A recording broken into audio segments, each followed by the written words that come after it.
परियों के मस्कन के लिए मशहूर सैफ अल मलूक झील दुनिया की खूबसूरत झीलों में से एक है।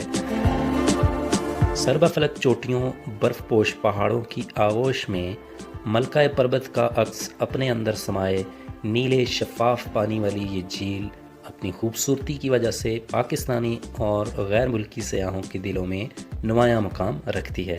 इसीलिए पाकिस्तान के सबसे ज़्यादा विज़िट किए जाने वाले चंद सियाहती मकामात में से झील सैफ अल मलूक भी शामिल है। ये कुदरती झील पाकिस्तान के सूबा खैबर पख्तूनख्वा की खूबसूरत वादी कागान में वाक़ है।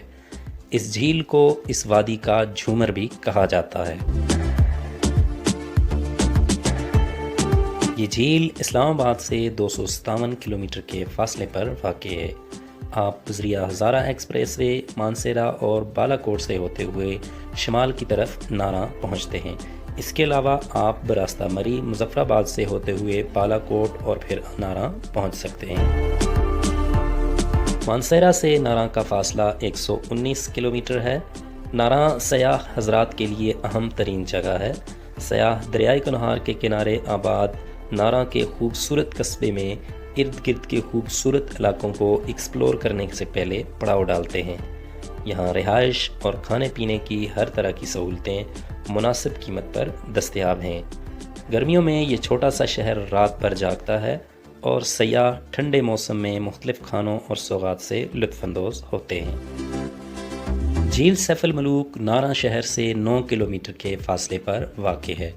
ये रास्ता अगरचे दुश्वार गुजार सड़क पर मुश्तमिल है। तकरीबन निस्फ रास्ते तक सड़क की हालत ठीक है, इसलिए अगर आप कार पर सफ़र कर रहे हैं तो कार नारा में ही पार्क करें और मकामी गाड़ी रेंट पर लें, जो कि मुनासिब दामों में राउंड ट्रिप के लिए दस्तयाब होती है। झील तक के सफ़र के दौरान आप इर्द गिर्द बुलंदोबाला बर्फ़पोश पहाड़ों के नज़ारों से लुत्फ़अंदोज़ हो सकते हैं। नारा से झील तक आप तकरीबन 45 मिनट में पहुंच जाते हैं। ताहम इस सड़क पर सफ़र से गुरेज करने वाले अफराद पैदल तकरीबन 2 घंटे में इस झील तक पहुंच जाते हैं। सड़क पर मकामी ड्राइवर चूँकि बहुत महारत रखते हैं, इसलिए वो बआसानी आपको आपकी मंजिल यानी झील सैफ अल मलूक तक पहुंचा देते हैं।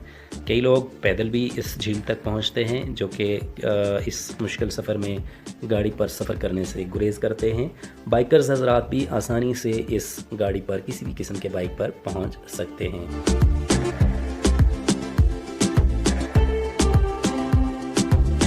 नारा से झील सैफ अल मलूक तक चलने वाली ये गाड़ियाँ राउंड ट्रिप के लिए तकरीबन 5 से 8 हज़ार रुपये चार्ज करती हैं।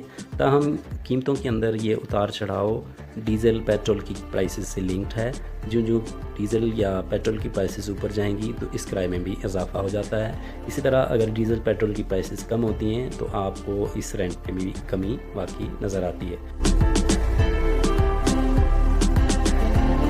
इस वक्त हम टॉप पर पहुंच चुके हैं और ये सहर अंगेज़ झील चंद मिनटों के फासले पर है और बिलाखिर तकरीबन 50 मिनट की मुसाफत के बाद हम झील सैफ अल मलूक पर पहुंच चुके हैं।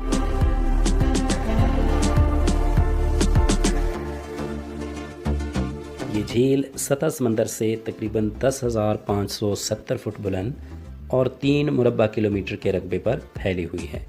दरियाई कुनहार में पानी का ज़्यादातर हिस्सा इसी झील से जाता है। ये झील तकरीबन 5 माह तक मुंजमद होकर बर्फ़ तले दब जाती है। इस झील की वजह शोहरत इसकी खूबसूरती के साथ साथ वो रोमानवी दास्तान भी है जिसने इसी के शफाफ पानियों में जन्म लिया था।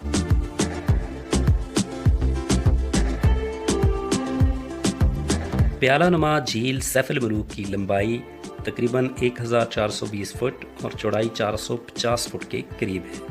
इसकी औसत गहराई तकरीबन 50 फुट है। इसके ऐन अकब में मलका पर्वत बर्फ़ानी लबादा ओढ़े अपनी खूबसूरती और जोबन का नज़ारा करा रही है। 7390 फुट बुलंद इस पहाड़ को आज तक किसी ने सर नहीं किया। कुछ अर्से पहले तक इसमें कश्ती रानी की सहूलत भी मौजूद थी, लेकिन अब इस सहूलत को ख़त्म कर दिया गया है। تاہم جھیل کے گرد چکر لگانے کے لیے آپ کو مقامی گھوڑے دستیاب ہوتے ہیں۔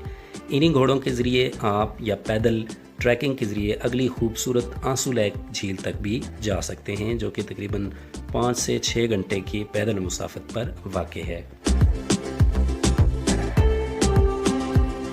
اگر آپ کے پاس وقت ہو تو اس جھیل کے گرد ایک چکر پیدل ضرور لگائیں، تبھی آپ اس کی دلکشی اور سحر انگیزی سے لطف اندوز ہو سکتے ہیں۔ اس جھیل کی سیاحت کے لیے بہترین موسم مئی سے اکتوبر تک کا ہے۔